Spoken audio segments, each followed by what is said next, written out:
adalah Dr. Catherine Cahyadi. Actually, Dr. Catherine akan membawakan topik untuk publik. Karena kita menyadari bahwa functional medicine Indonesia itu tidak semuanya terdiri dari dokter. Jadi kami akan membawakan topik khusus untuk mereka yang bukan dari profesi dokter. Dr. Catherine akan membawakan topik tentang tidur dan kesehatan kita. Saya akan membacakan, tolong di-share screen kurikulum vitae dari Dr. Catherine Cahyadi.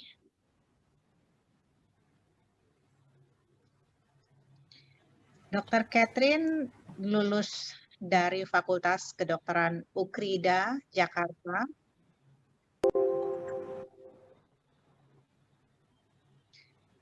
Dan telah mengikuti banyak pendidikan formal maupun informal. Tahun 2011 merupakan candidate of clinical metal toxicologist di Netherlands.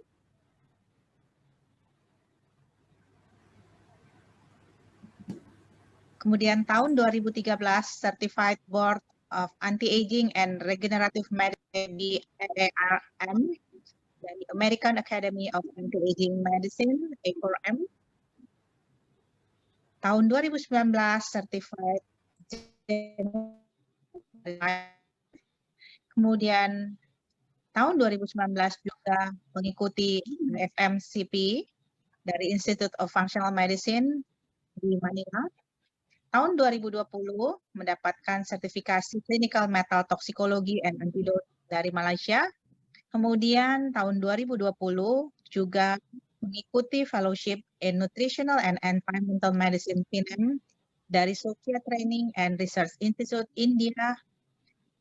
Tahun 2020 juga mengikuti Australian College of Nutritional and Environmental Medicine Australia dan juga mendapatkan Certified on Translation, Nutrigenetic and Nutrigenomic dari University of Reading UK and Institute of Nutrigenetic India.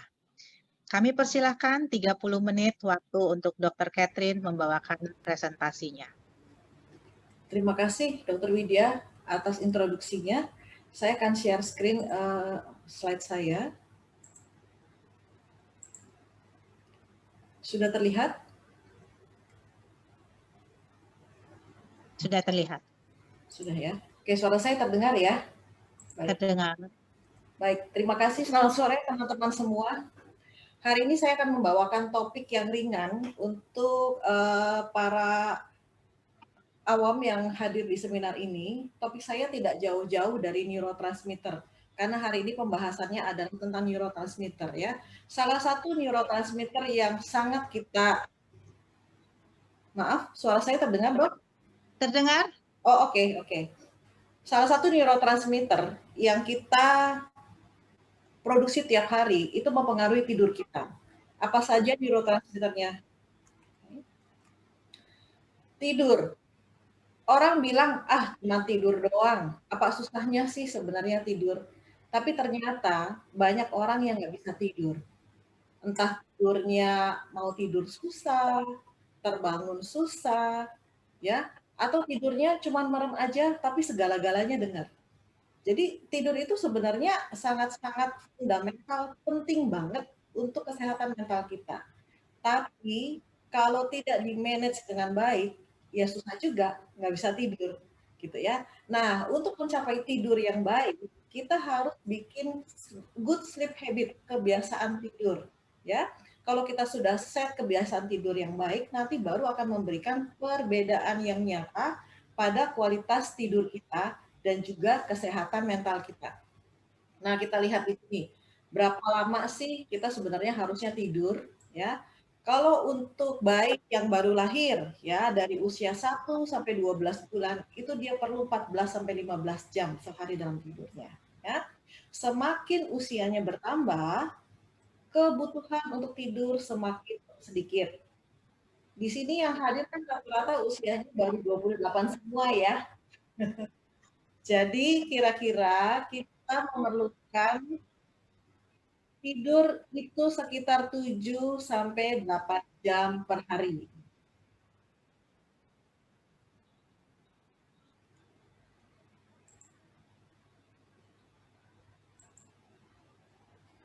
Nah, gimana kalau kita insomnia?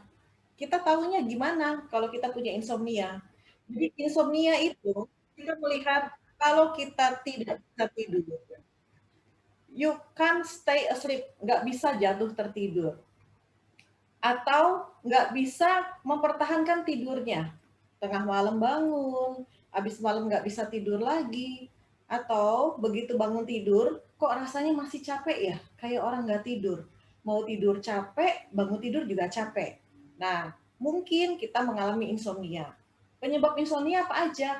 Banyak. Ada 6 kategori besar di sini ya.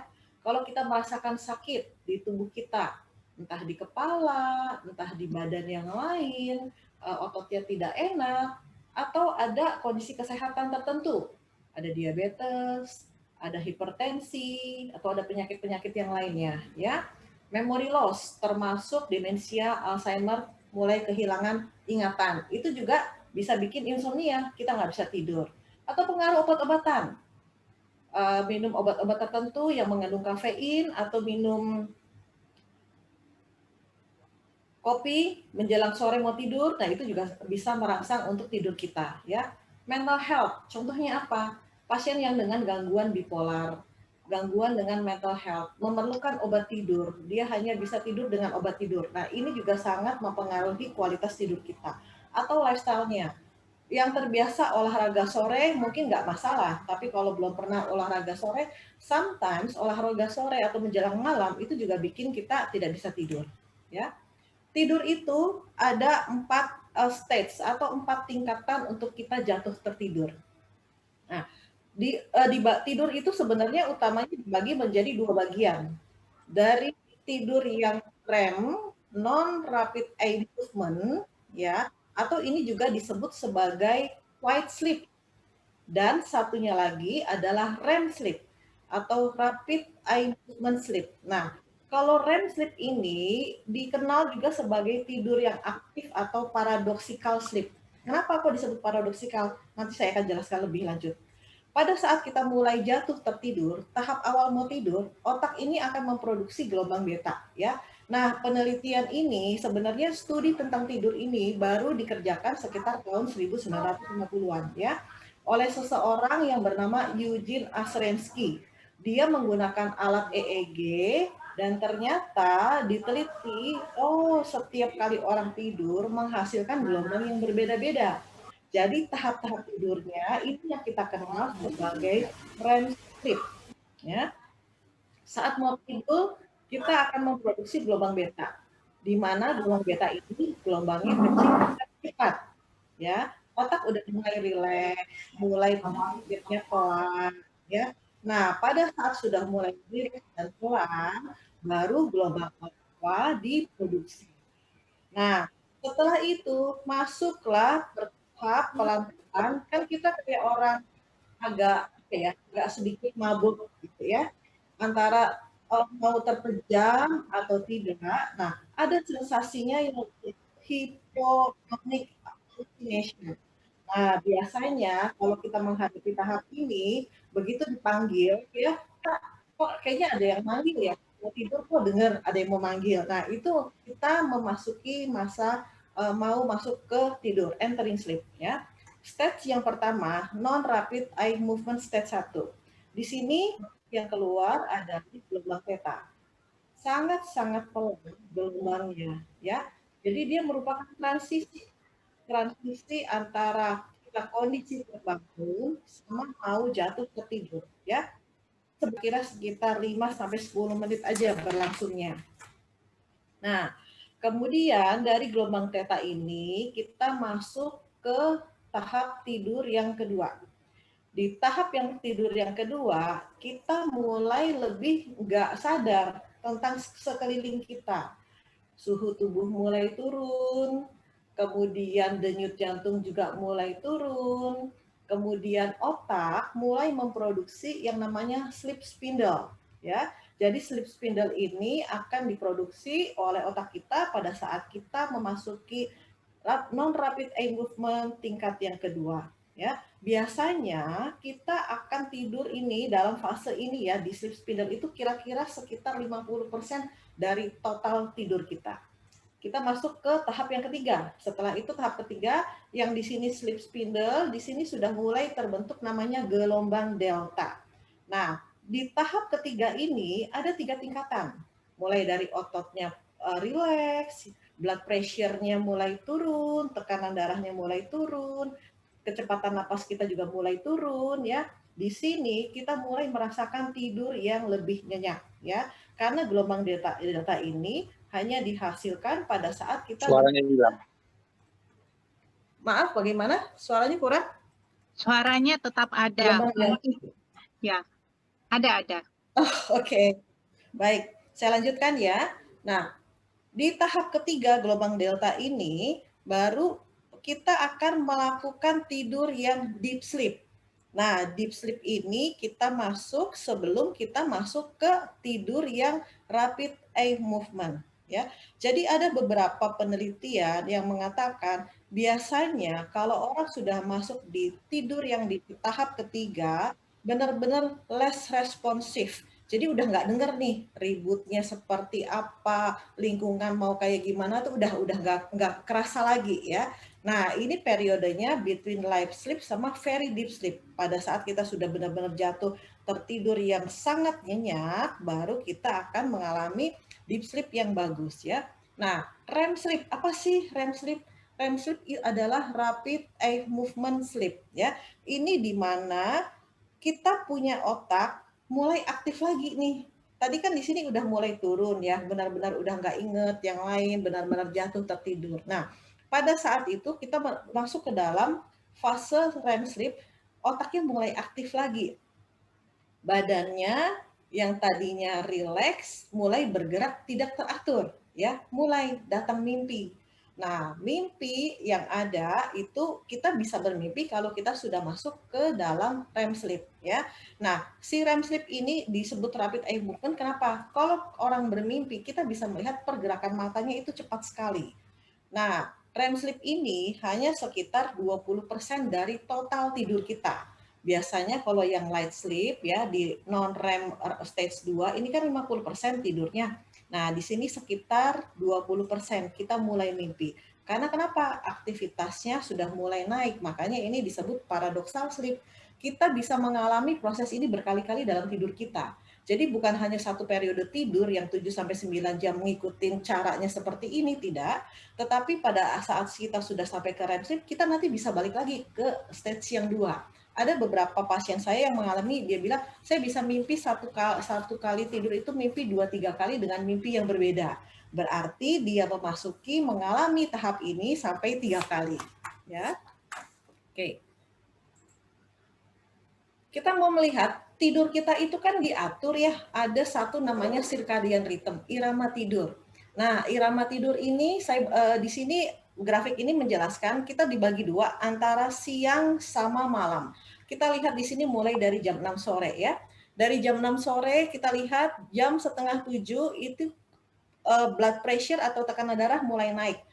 Jadi puncaknya tekanan darah tertinggi itu kira-kira di jam setengah 7 malam. Nah, jam 7 malam highest body temperature. Jadi kalau kita ukur suhu kita, biasanya jam 7 malam itu suhu tertinggi dibandingkan suhu-suhu yang lain. Nah, melatonin mulai terbentuk di jam 9 malam. Apa melatonin? Nanti kita bahas di sini. Saya akan bahas lebih lanjut tentang melatonin di slide setelah ini ya. Nah, melatonin ini mulai keluar. Melatonin adalah hormon alami dalam tubuh kita yang untuk merangsang supaya kita bisa tidur yang nyenyak. Kan kita mau masuk ke tidur yang nyenyak itu di deep sleep-nya di stage 3 yang tadi. Kemudian malam hari ya jam 2. Nah, paling nyenyak tidur di sleep biasanya itu ada di sekitar jam 2 malam. Nah, jam setengah 5 pagi suhu tubuh turun di sini paling rendah kalau setengah 5 pagi ya. Jam 5 highest pain level. Jadi biasanya kalau nyeri-nyeri badan segala macam, kalau kita lihat dari irama sirkadian ini kelihatan di jam 5 ya. Mulai jam 6.45 menjelang jam 7. Kenaikan tekanan darah yang tiba-tiba paling tinggi di sini. Jadi makanya kalau misalnya kita punya alat tensi di rumah, coba nanti melakukan percobaan sendiri ya. Kira-kira jam 6.45 menjelang jam 7 berapa tensinya, kenaikannya paling tinggi di sana. Dan setengah 7 malam itu tekanan darah yang tertinggi ya. Nah, melatonin kan dibikin dari jam 9 malam. Dia baru stop produksi sekitar jam setengah 8 pagi. Melatonin secretionnya stop. Produksinya udah mulai turun nih di sini. Karena dia akan berganti dengan hormon kortisol nanti yang naik ya. Jam 10 kita mulai paling alert di sini ya. Mata paling tenaga paling kuat, paling seger, badan paling enak, itu biasanya di sekitar jam 10 pagi ya. Kalau di jam 5 pagi ngerasa paling sakit bila ada nyeri di bagian tubuh, di jam 2 lowest pain level. Jadi biasanya menjelang siang enakan nih, nggak terlalu sakit nih. Bangun tidur kok ini tangannya kaku semua ya, nanti udah siang-siang mulai hilang. Setengah 3 best koordinasi. Jadi kalau mau olahraga sore ya paling bagus sekitar setengah 3 di sini ya. Jam setengah 4 fastest reaction time. Jadi kalau mau ngapa-ngapain disuruh apa-apa biasanya cepet nih responnya. Karena mungkin habis stop snack ya, habis coffee time jam segitu, kortisol juga di sini mulai naik. Jadi fastest reaction time-nya terjadi di sekitar pukul setengah 5 ya. Jam 5 sore ini greatest muscle strength and cardiovascular efficiency. Jadi kalau yang mau nge-gym sore-sore boleh nih sekitar jam 5-an karena kenapa? Ototnya yang paling kuat sekitar jam 5 sore. Oke. Gimana sih kita pengen tidur like a baby again? Kan tadi baik dibilang tidur bisa sampai 14-15 jam dalam satu hari. Semakin tua ya, sudah umur di atas 50-an, itu kita tidurnya hanya setengahnya, sekitar 7-8 jam. Nah, ternyata nggak gampang loh bikin kita tidur nyenyak seperti baby lagi. Banyak hal-hal yang harus kita perhatikan. Saya akan jelaskan bedanya bagaimana cara tidur yang berkualitas ya dan cara tidur yang biasa saja. Kualitasnya bagaimana? Kita melihat bagian-bagian dari neurotransmitter dan mineral yang dibutuhkan oleh tubuh kita untuk bisa tidur seperti baik. Pertama, mineral yang paling penting adalah magnesium. Banyak orang yang belum tahu magnesium itu apa sih? Magnesium itu sebenarnya adalah dia merupakan prekursor ya. Dia support lebih dari 300 fungsi di dalam tubuh kita. Nah, dia dan sangat krusial karena kenapa? Ternyata selama 50 tahun terakhir banyak banget loh studi, ribuan studi yang mendokumentasikan kalau ternyata magnesium ini sangat penting untuk disupport dari nutrisi kita, ya. Nah, magnesium adalah the master mineral karena support apa? Blood sugar balance. Jadi sangat baik diberikan pada penderita yang ada diabetes, ya, karena dia bisa meregulasi gula darah kita. Optimal circulation and blood pressure. Kan tadi kalau sore-sore pagi-pagi tensinya tiba-tiba naik. Jam 7 malam tensinya yang paling tinggi di sana ya. Nah, magnesium di sini akan membantu untuk mengoptimalkan sirkulasi dan tekanan darah kita. Magnesium juga memberikan energi production. Jadi, kita akan bisa punya energi lebih banyak dengan kita makan suplemen magnesium atau kita makan makanan nutrisi yang mengandung magnesium ya. Nah, magnesium juga punya efek calming. Jadi biasanya lebih tenang, lebih soothing ya. Kalau ada sakit-sakit, pain relief ya, dia juga berfungsi sebagai pain relief dan relax muscle. Otot kita lebih lebih nyaman ya. Kalau yang sering kram itu salah satu tanda kekurangan magnesium ya. Joint aching ya itu juga kekurangan magnesium.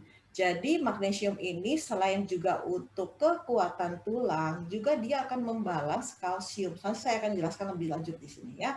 Nah, yang paling penting di sini ternyata deep sleep pattern kita ya tidur kita yang nyenyak itu juga dipengaruhi oleh magnesium.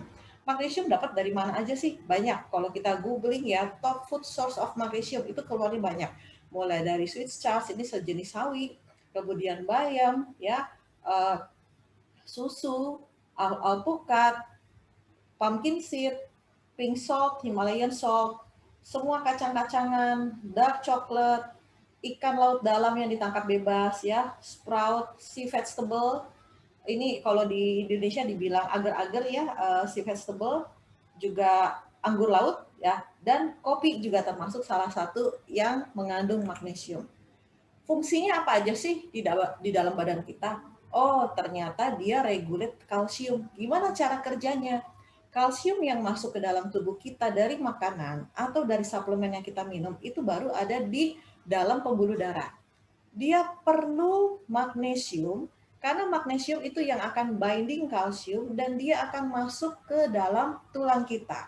Jadi yang bikin kuat justru sebenarnya magnesium karena si kalsiumnya sama dia dipindahin masuk ke dalam tulang dan gigi. Juga helps extract excess kalsium. Kalau ternyata kalsiumnya udah kelebihan, magnesium yang akan membantu untuk mengeluarkan, ya. Habis olahraga, badannya pegel-pegel, kram, segala macam. Nah, minum magnesium, ototnya akan lebih rileks di sini, ya. Energinya juga timbul, karena kenapa? Karena energi production, magnesium itu mensupport lebih dari 300 energi production. Jadi, sangat bagus di sini, ya. Dia juga regulates heart contractility. Kan jantung kita salah satu otot yang tidak pernah berhenti berdetak, ya. Nah, sedangkan prekursor magnesium itu paling banyak di mana? Di otot rangka. Jantung itu termasuk otot rangka dan dia tidak pernah berhenti berdetak. Kalau kita support magnesium kita levelnya bagus di dalam darah, kita juga berarti meregulate, menjaga kondisi jantung kita, ya. Dan si magnesium punya kemampuan untuk ngeblok kalsium dari otot jantung supaya nggak ketinggalan di sana. Dan ternyata pasien-pasien atau orang-orang yang level magnesiumnya tinggi punya kekuatan konsentrasi kekuatan otot jantungnya 20 kali lebih bagus daripada yang biasa, ya. Dan magnesium juga dia berefek di usus pencernaan kita karena magnesium yang tidak bisa diserap justru punya efek sebagai laksatif. Jadi usus kita akan jauh lebih bergerak aktif dan bisa saluran pembuangannya lebih lancar. Dan si magnesium juga bisa bikin otot kita, otot polos kita lebih rileks, ya. Otot yang ada di paru-paru, di arteri pembuluh darah, dan juga di kandung kemih, ya. Nah, gimana caranya tahu magnesium kita cukup apa enggak? Tinggal pergi ke lab, kita bisa periksa serum darah magnesium, ya. Nanti dari sana bisa konsultasi dengan dokter yang ada di lab atau dokter yang lain untuk melihat kita kebutuhan kadar magnesiumnya berapa, ya. Nah, ini ada 10 sign dari magnesium deficiency. Poor cognitive processing, yang orang bilang lemot, aduh diajak ngomong kok nggak ngerti-ngerti gitu ya, suka sakit kepala. Nah makanya saya selalu menganjurkan untuk teman-teman atau pasien-pasien saya yang ngeluh, aduh pusing nih sakit kepala, pasti magnesiumnya rendah, minum deh magnesium supaya nanti magnesiumnya naik, ya. Atau pasien yang konstipasi, nggak bisa pup. Nah ini juga termasuk sign dari kekurangan magnesium, ya. Belajar harus bagaimana biar kita Magnesium juga bisa harus dan diminum, ya. Poor sleep quality, pada saat kita tidurnya tidak bagus, ini juga sebagai tanda kalau magnesium kita kurang. Ototnya kram, sakit, soreness, ya, irregular heartbeat, kadang denyutnya cepat, kadang denyutnya pelan, ini juga sebagai tanda dari kekurangan magnesium. Numbness atau kebas, ya, tingling kok kayak orang semutan, itu juga tanda kekurangan magnesium, ya. Mood and behavioral disorder, gampang capek, gampang seneng tapi gampang sebel gitu ya. Nah, itu juga salah satu imbalance dari magnesium. Oke. Sekarang kita akan bahas yang lebih lanjut, bagaimana cara bikin hidup kita, tidur kita jauh lebih hebat, ya, lebih sehat. Tadi kan di depan saya sudah bahas tentang melatonin. Melatonin itu adalah the sleep hormone, ya. Nah, sebelum masuk ke melatonin, saya cerita sedikit di atasnya. Melatonin itu dibikinnya dari mana sih? Ini ada diagram ya yang saya dapat dari Dr. Selvam, ya. Dr. Selvam ini salah satu dokter di Malaysia, ya. Dia menjelaskan tentang metilasi dan neurotransmitter. Oh iya. Kita hari ini adalah tentang Ada 20 neurotransmitter. Itu apa nama Pak? Nah, Itu salah satu iya itu neurotransmitter asam amino yang dihasilkan oleh tubuh kita itu adalah dopamin di sini ya. Jadi kalau dopamin ini nanti berkaitannya adalah dopamin dengan si serotonin. Nah, ada yang tahu Prozac itu apa? Prozac itu adalah obat tidur. Kenapa kita nggak bisa tidur? Dokter kasih obat tidur macam-macam mereknya. Saya nggak sebutin merek ya. Yang pernah pakai pasti tahu obat tidur apa yang saya maksud ya. Nah, si obat tidur tersebut ternyata dia kerjanya di sini. Karena dia memberi serotonin lebih banyak untuk menghasilkan hormon melatonin. Nah, dopamin juga ternyata punya pengaruh nih. Kan salah satu neurotransmitter yang berpengaruh dalam tidur kita adalah si dopamin ini dengan serotonin yang ini ya. Nah, pengaruhnya apa? Oh, ternyata dopamin itu masuknya apa? Feel good neurotransmitter ya. Dia akan memberikan reward di limbic system itu yang tadi Dr. Debbie jelaskan di gambar otaknya. Jika kita akan senang ya, rewardnya kita berarti limbic systemnya yang akan bekerja ya. Emosi kita juga dari limbic system yang dipengaruhi oleh dopamin. Fokus juga kita bisa menyelesaikan tugas, kita bisa mengerjakan tugas dan fokus itu juga dipengaruhi oleh dopamin. Energi kita, motivasi kita, kesenangan kita semuanya dipengaruhi oleh dopamin. Dopamin gimana yang bikin jelek? Nah, ternyata kalau dopaminnya kelebihan malah dapatnya panik, deg-degan, cemas, hypertension, terus kemudian juga takikardi ya, tangannya dingin, kakinya dingin, gemeter, keringetan ya. Ini juga sebagai tanda-tanda dari hormon tiroid ya. Subclinical atau low thyroid function juga tanda-tandanya seperti ini ya. Insomnia, let's sleep, tidur dok 9 jam tapi gelotak sedikit dengar, di sana nyalain lampu dengar, di sebelah kamar sebelah ngomong dengar. Nah, ini kenapa? Oh, rupanya dopaminnya kelebihan di sana ya. White eye juga matanya jadi lebar gitu ya. Hypervigilant. Ini orangnya agresif banget deh. Dikit-dikit marah, main tangan segala macam. Ini karena dopamin dari kelebihan dopamin ya. Nah, tadi dari dopamin kita kan lari ke serotonin. Di bawahnya serotonin itu adalah melatonin yang dihasilkan. Ada satu buku ini sudah pernah di-share oleh Opa Ratman, ya, Eyang Ratman di grup Functional Medicine. Judulnya adalah Extreme Dose Melatonin, ya, yang dibikin oleh Dr. Jeff T. Bowles. Nanti kalau masih ada yang mau, kita bisa share ulang nanti di grup Functional Medicine Indonesia, ya. The Darkness Hormone Melatonin ini fungsinya apa aja? Bukunya lumayan tebal, hampir 400 halaman lebih, dan dia mengupas tuntas bagaimana fungsi melatonin sebagai anti-aging hormon, karena dia juga ternyata berpengaruh terhadap kalori dan water restriction. Untuk anti-Alzheimer, ya, melatonin juga tadi di depan Dr. Debbie membahas tentang Alzheimer. Oh, ternyata salah satu suplemen neurotransmitter yang dihasilkan secara alami dari tubuh kita adalah melatonin, ya. Anti-botus hormon untuk pria, jadi biar nggak botak nih, melatoninnya juga pasti tinggi ya. Kalau botak. Kalau perempuan, ternyata melatonin yang cukup juga bisa mencegah menopause reversal hormon.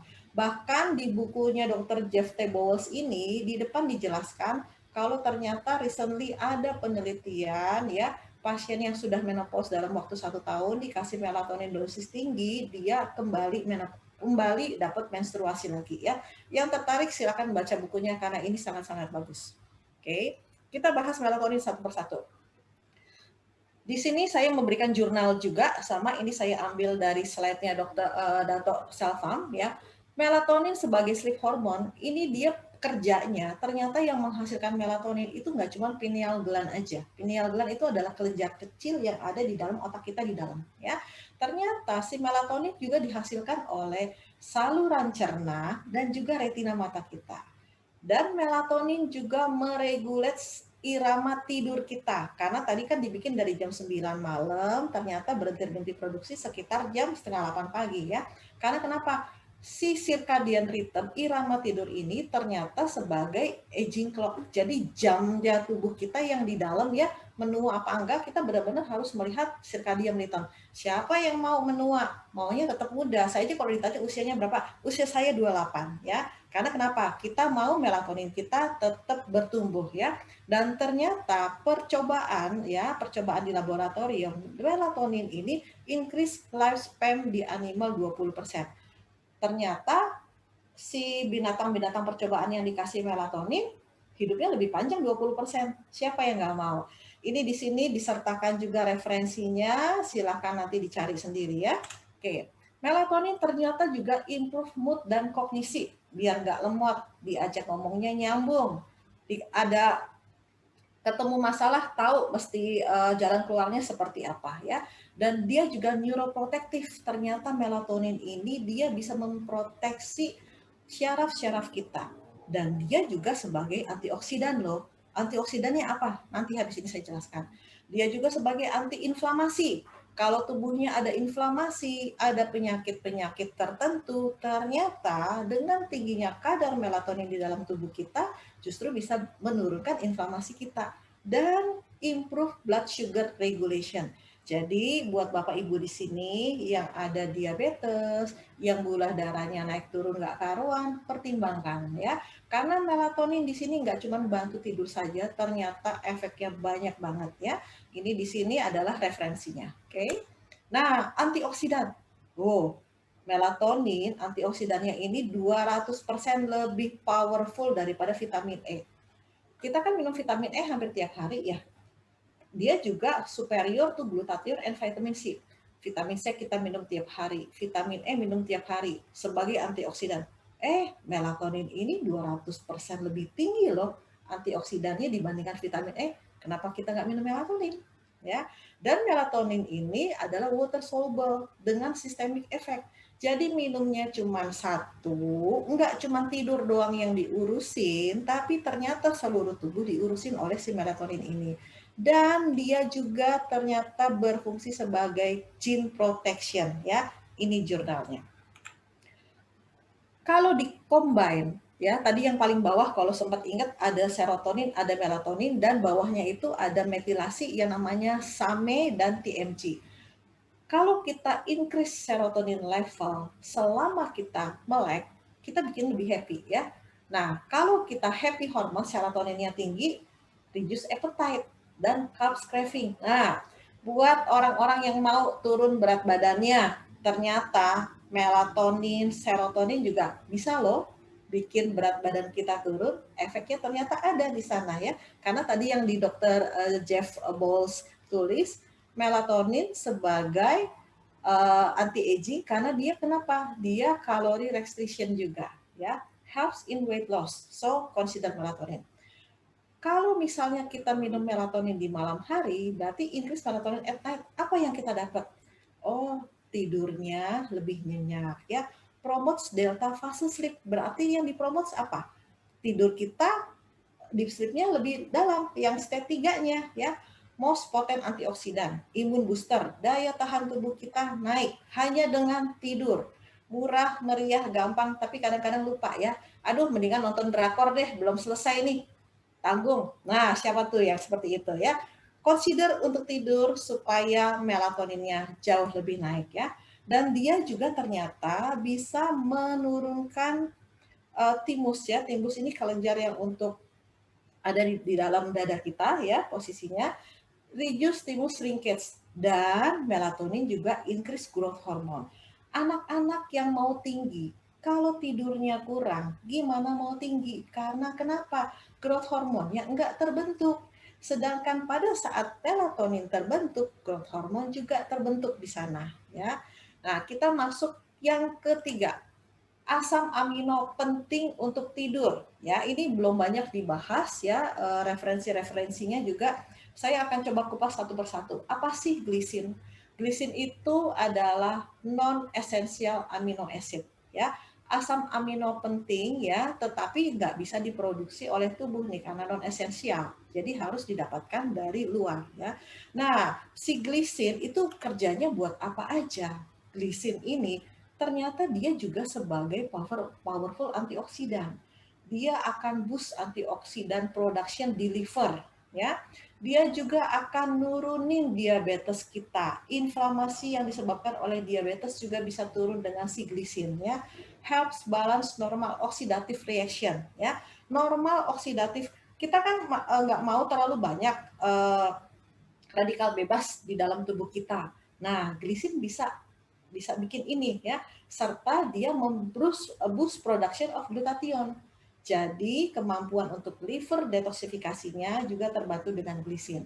Glisin juga helps better support karena kenapa?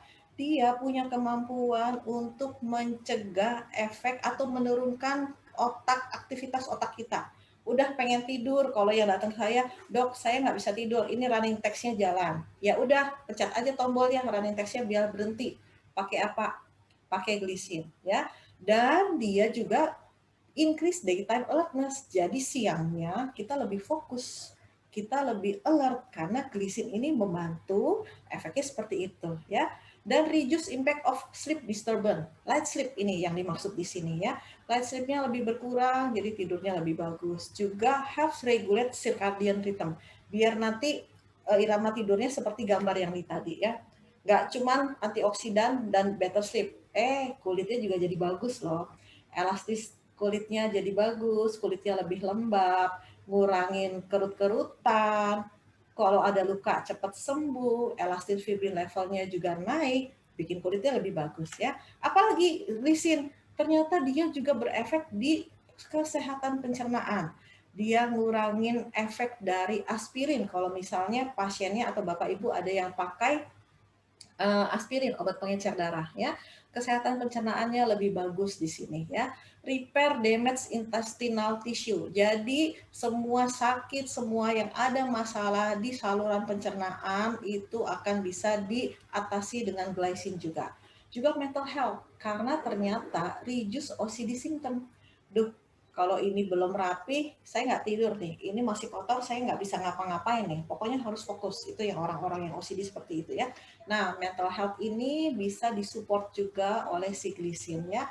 Efficacy untuk some medication juga ngurangin rasa cemas ya, juga berpengaruh bagus ya helping in treat schizophrenia di sini. Buat pasien diabetes, glisin juga pengaruhnya apa? Dia ternyata menurunkan level HbA1c ya, stimulate insulin production, biomarker for early diabetes, sama bikin inflamasi diabetiknya turun. So, pasien diabetes good for taking glycine. Nah, berapa dosisnya? Ternyata nggak ada loh RDA-nya ya. Sebenarnya glisin ini sudah beberapa paper yang mengatakan harusnya diconditionally sebagai essential amino acid. Karena kenapa? Fungsinya yang segitu banyak, hampir seluruh tubuh ya, ada pengaruh baiknya dari glisin ya. Dan tubuh itu perlu ekstra untuk kolagen produksi. Jadi kira-kira sekitar 5-50 gram sehari itu dosis glisin kita bisa minum ya. Oke. Nah, ini saya masuk yang terakhir. Mindfulness, Nggak usah bawa turun, mesti mobilnya. insomnia dan sleep disorder. Apa sih mindfulness? Saya ambil slide ini dari Institute of Functional Medicine. Di sana ada penjelasan lebih lanjut tentang mindfulness for insomnia and sleep disorder ya. Jadi mindfulness itu apa? Intinya mindfulness adalah kita sangat fokus dengan apa yang kita kerjaan.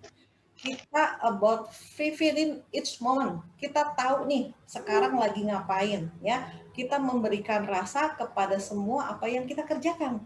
Nah, dengan kita fokus, kita jadi nggak gampang lupa. Nah, mindfulness ini juga ternyata improve emotional and physical health, ngurangin stres dan improve sleep di sini ya. Nah, ini yang sangat penting. Mindfulness bisa dikerjakan bagaimana? Kita bisa latihan nafas dulu. Kita juga bisa mindfulness meditation. Kalau di functional medicine kita diajarin untuk meditasi, bahkan ada sesi khusus ya untuk meditasi, untuk latihan nafas 478 ya, tarik nafas 4 hitungan, tahan nafas 7 hitungan, buang nafas 8 hitungan ya. Nah, ini semua adalah mindfulness yang diajarkan di IFM. Karena ternyata dengan mindfulness meditation kita bisa lebih fokus dan kita bisa lebih aware pada tiap saat yang kita lewati. Termasuk kita lebih aware kemana? Ke lingkungan, fisikal kita, emotional sensation kita ya. Nah, mindfulness juga sangat relasi dengan apa? Relationship. Jadi hubungan kita dengan sesama, dengan keluarga, dengan partner bisnis pasti akan lebih bagus di sana ya. Oke. Nah, gimana caranya? Dia ajarin di sini. Mindfulness meditation ini bisa dikerjakan pelan-pelan ya. Kita latihan nafas dulu. Dan yang paling penting apa? Imagery to have focus the thoughts. Ya, kalau susah visualisasi aja. Ya, visualisasinya yang happy-happy, yang indah-indah ya. Nah, kita kerjakan mindfulness meditation yang untuk sleep ini supaya apa? Karena ini akan kasih reduce insomnia. Tidurnya lebih nyenyak ya. Episode untuk kebangun, lagi malam lagi tidur tiba-tiba kebangun, kan sering tuh, atau ngigo segala macam. Nah, setelah kita melakukan mindfulness meditation ini, malah terbangunnya malam hari berkurang. Dan juga improve mood and resilience. Resilience itu ketangguhan ya. Jadi nggak gampang jatuh, syok sedikit langsung patah hati segala macam, resilience kita lebih tangguh ya. Dan energinya di siang hari lebih bagus serta kurang cemasnya ya. Dia ajarin juga nih how to get started. Ini kita bisa praktekkan sama-sama ya. Abis ini juga slide-nya nanti akan berlanjut bagaimana melakukan mindfulness meditation ini. How to get started. Pertama, kita cari tempat yang enak, yang sepi untuk bisa rileks ya. Boleh duduk, boleh berdiri, atau boleh tiduran. Yang penting nyaman ya. Kemudian yang kedua, kita pay attention to environment. Dengerin ada suara lewat, oh ini anak saya lagi main laptop, oh kedengeran lagi main game, duh si mbak masak apa ya, kok wangi. Nah, karena kita harus pay attention ya, dan rasain suhu temperatur di ruangan kita bagaimana, apakah panas ataukah dingin ya. Terus fokus ke dalam tubuh kita, tarik nafas dalam, kasih rasa bagaimana tubuh kita bergerak ya, rasain ada yang sakit di mana ya. Kalau boleh tutup mata silahkan. Kalau pengen ada beberapa orang yang susah untuk lebih rileks kalau matanya melek, ya udah tutup mata aja ya. Karena kenapa? Kita melihat ke dalam tubuh kita mana yang sakit ya. Kita latihan terus tarik nafas 478 ya, di scan. Kayak kita masuk ke dalam mesin MRI atau CT scan, kita di scan tubuh kita bagaimana ya. Assess how do you feel, itu yang penting. Focus on your awareness ya. Kita kasih rasa tubuh kita seperti apa. Aduh, jempol gue sakit. Kok napas sesek ya? Kok napas kayaknya nggak lega ya? Nah, kita harus acknowledging dulu. Sadar dulu sama perasaan itu tanpa judgment ya. Kalau mau ya, kalau bisa kita visualisasi, bayangin, oh oke, saya ini sekarang jempolnya sakit. Setelah saya selesai nafas, jempol saya udah nggak sakit lagi ya. Jadi lebih apa? Lebih gampang kalau kita bisa visualisasi ya. Kalau mau juga bisa visualisasi tempat yang bikin kita senang. Misalnya saya senangnya di pantai. Ya udah, sambil merem, sambil meditasi, bayangin kita lagi di pantai. Oh, karena kenapa? Kalau di pantai bikin saya happy ya. Nah, ini juga sebagai natural setting. Jadi sebagai vacation spot untuk diingat kalau lagi sedih atau nggak bisa tidur. Oh iya ya, tempat kedamaian saya di mana? Cari tempat yang bikin kita nyaman, yang pernah terjadi di dalam tubuh kita ya. Nah, jangan blok pikiran kita. Let the thoughts flow. Jadi kalau lagi, oh iya kompor belum dimatiin, ya sudah, bangun, mindfulness, awake, matiin dulu kompornya ya. Jangan tolak pikiran yang lewat ya. Karena kita harus melatih kita aware terhadap tubuh kita dan terhadap lingkungan kita serta surrounding kita ya. Jadi daripada rather than fighting the thoughts, daripada berantem, aduh ini kok udah deh pergi sana pikirannya apa gitu, lebih baik kita lihat, biarkan pikirannya mengalir ya. Nah, terus sambil nafas ya. Jadi bring your attention back into your breath. Pada saat lagi aduh tenang-tenang tiba-tiba aduh ntar besok gue gimana ya, mau pergi ke sana, ada mobil nggak ya, nanti terlambat nggak, ya udah balik lagi nafas lagi, lebih tenang lagi ya. Kalau misalnya takut kebablasan, boleh nih, if you concerned about losing a track, set a timer. Pokoknya saya mau meditasinya 10 menit, ya sudah set timer, nanti begitu timernya berhenti stop meditasinya ya. Nah, praktis mindfulness ini before you ready to go for bed. Ya, setiap kali mau tidur, oke, saya mau setting hari ini tidurnya jam 9. Ya udah jam 9 kurang 10, mulai kita mindfulness, meditation untuk tidur. Jadi tidurnya nanti akan jauh lebih enak ya. Nah, kalau bisa make mindfulness meditation part of your routine, apalagi kalau memang mengalami insomnia. Jadi dilatih terus ini ya. Slide-nya ini nanti akan dibagikan setelah selesai webinar ya. Saya sudah berikan ke Eyang Suratman, nanti akan dibagikan. Nah, tipsnya bagaimana? Tips to sleep well. Kita mesti punya bedtime ritual. Contohnya apa? Ya tadi, meditasi ya. Terserah mau seperti apa. Mau meditasi boleh, mau baca buku boleh, mau berendam dulu, mandi dulu juga boleh ya. Jangan ngeliatin jam aja. Aduh, udah jam 11 nih, belum tidur. Itu tambah stres loh ya. Jangan ada jam ya. Nggak usah lihat jam. Jangan tidur siang. Kalau bisa hindari tidur siang supaya malamnya bisa tidur lebih nyenyak ya. Have regular bed and waking times. Jadi biarpun libur, kalau bisa diatur.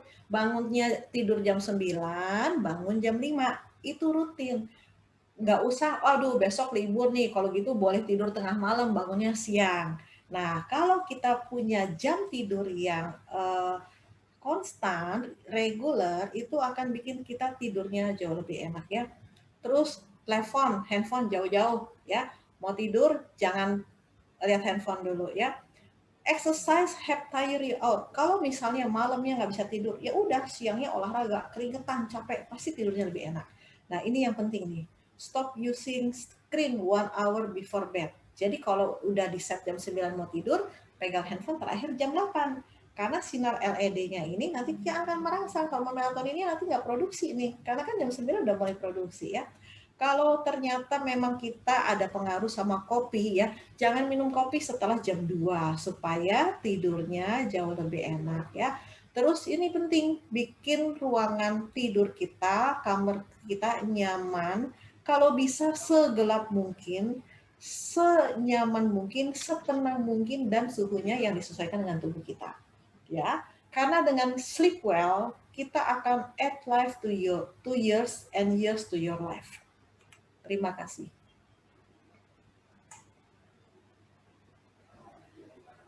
Oke, terima kasih Dr. Catherine atas presentasinya yang menarik.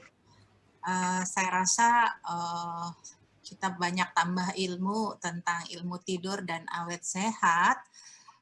Seperti musim pandemi ini ternyata banyak yang terserang COVID-19 hanya karena kurang bisa menikmati tidur dengan nikmat. Marilah kita menantikan speaker selanjutnya yang kita tunggu-tunggu.